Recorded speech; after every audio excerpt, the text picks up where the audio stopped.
చంద్రబాబు నాయుడు గారి దగ్గర నుంచి వాళ్ళ పార్టీలో కొందరు కీలక వ్యక్తులు, ఇంకా వాళ్ళ పత్రికలు, టీవీ ఛానళ్ళు వీళ్ళందరూ ఫాలో అయ్యే కామన్ లైన్ ఏంటి అంటే, రాష్ట్రంలో దేశంలో ఏ మంచి జరిగినా ఆ క్రెడిట్ని చంద్రబాబు నాయుడు గారి అకౌంట్లో వేసే ప్రయత్నం గట్టిగా చేస్తారు. స్వతహాగా చంద్రబాబు నాయుడు గారు అటువంటి క్రెడిట్ వేసుకోవడానికి పోటీ పడుతూ ఉంటారు. ఆయనకు సంబంధం లేకపోయినా, అసలు ఆయనకు రాజకీయాలకి రాకముందు జరిగినవి కూడా తన అకౌంట్లోనే వేసేసుకుంటూ ఉంటారు. ఫోన్ కనిపెట్టినా, ఇంటర్నెట్ తెచ్చినా, ఇంకా ఎన్నో లేండి ఇటువంటివన్నీ. ఏది జరిగినా కూడా.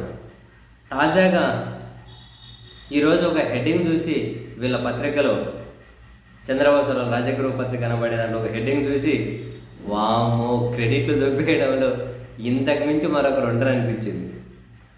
P4 అండతో ఎల్బ్రస్ అధిరోహణ అట, కర్నూలు జిల్లా యువకుడు సురేష్ బాబు ఘనతట. P4 అండతో దాని మీద తీవ్ర విమర్శలు వస్తున్నాయి. వాళ్ళ సొంత పార్టీ పత్రిక టీవీ ఛానళ్ళే చాచి బండకేసి కొట్టాయి. దారుణం ఆ కాన్సెప్టే. నిజంగానే ప్రభుత్వం చేయాల్సిన పనే కాదు. దాని మీద తీవ్ర విమర్శలు వస్తే ఇంకా దాంట్లో కూడా ఏదైనా పాజిటివ్ తీసుకొని వద్దామని P4 అండతో ఎల్బ్రస్ అధిరోహణట, కర్నూలు జిల్లా యువకుడు సురేష్ బాబు ఘనతట. కాసింత కామెడీ చదవండి. కూటమి ప్రభుత్వం ప్రతిష్టాత్మకంగా చేపట్టిన P4 కార్యక్రమం అండతో పర్వతారోహకుడు జి సురేష్ బాబు రష్యాలోని అత్యంత ఎత్తైన ఎల్బ్రస్ శిఖరాన్ని అధిరోహించారు. స్వాతంత్ర దినోత్సవం సందర్భంగా శుక్రవారం జాతీయ జెండాను దానిపై ఎగరేశారు.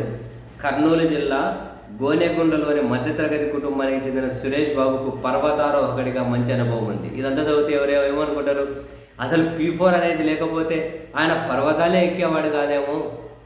వీళ్ళు తీసుకొచ్చిన ఈ కాన్సెప్ట్తోనే నీ కాన్సెప్ట్ వచ్చి వీళ్ళు ఈ కాన్సెప్ట్ తీసుకొచ్చారని అప్పుడప్పుడే ఆయన కొండలు కుట్టలు ఎక్కడ మొదలెట్టి ఇప్పుడు పర్వతాలు ఎక్కిందేమో అని చెప్పి అనుకోవాలి. అసలు విషయం ఏంది, ఆయన ఇప్పటికే పలువురు పారిశ్రామికవేత్తలు, డబ్బులున్నోళ్ళు చేయూత అందించుకుంటూ సంవత్సరాల నుంచి వస్తున్నారు. ఇప్పుడు కాదు, సంవత్సరాల నుంచి పారిశ్రామికవేత్తలు, డబ్బులున్నోళ్ళు ఆయనకు చేయూత అందించుకుంటూ వస్తే 5 ఖండాల్లో ఎవరెస్ట్ సహా ఇప్పటికే 25 అత్యంత ఎత్తైన పర్వతాలను అధిరోహించారు ఆయన. కొన్ని సంవత్సరాల నుంచి ఎవరెస్టుతో సహా 5 ఖండాల్లోని 25 ఎత్తైన పర్వతాలను అధిరోహించారు. ఇంతకుముందు సాయం చేశారు, ఎప్పుడు చేస్తుంటారు. దానికి ప్రభుత్వం ఏంది మధ్యలో ఏమవసరం, చేసేవాళ్ళు ఎప్పుడూ చేస్తూ ఉంటారు. అంటే ఇప్పుడు వీళ్ళు P4 తీసుకొని వచ్చారు కదా. సో ఆయన ఎప్పటి నుంచో చేస్తున్న పనిని మనం P4లో కలిపేస్తే మన ఘనతాన్ని ప్రచారం చేసుకోవచ్చు కదా అని చెప్పి ఏం చేశారు, ఆయన ఈ ఎల్బ్రస్ అధిరోహించాలని చెప్పి అనుకున్నారు. అంతకుముందులాగే కొందరు డబ్బున్న వ్యాపారవేత్తలు, పారిశ్రామికవేత్తలు కలిసి ప్రయత్నాలు జరుగుతూ ఉంటే ఇంకా ప్రభుత్వం ఏముంది, అరే మీరు రండ్రా బాబు మా దగ్గరికి, ఆ పారిశ్రామికవేత్తను P4 ద్వారా ఆయనకు సాయం చేస్తున్నానని చెప్పు అని చెప్పి ఆ పారిశ్రామికవేత్త P4 ద్వారా ఆయనకు సాయం చేశారని చెప్పి చెప్పించారు. ఈ P4లో దాన్ని కలిపేశారు. ఇక రాసుకుంటే ఏమొచ్చారు చూడండి, ముఖ్యమంత్రి చంద్రబాబు ప్రారంభించిన P4 పథకం ఆయనకు వరంగా మారిందట. ఏం రాసుకుంటూ వస్తారా, 5 ఖండాల్లో 25 పర్వతాలు అధిరోహించారు. ఇప్పుడు ఎవరెస్ట్గా నెక్కేసారు. పారిశ్రామికతలు వేరే వాళ్ళు చేసిన సాయంతో ఇప్పుడు వాళ్ళే చేసేవాళ్ళు, ఇప్పుడు ఇదిగానే ఎక్కేవాడు ఆయన. పనే అది. ఇప్పుడు చేసే సాయాన్ని కూడా దీని కిందకి తీసుకొని వచ్చేసి వీళ్ళ క్రెడిట్ అని.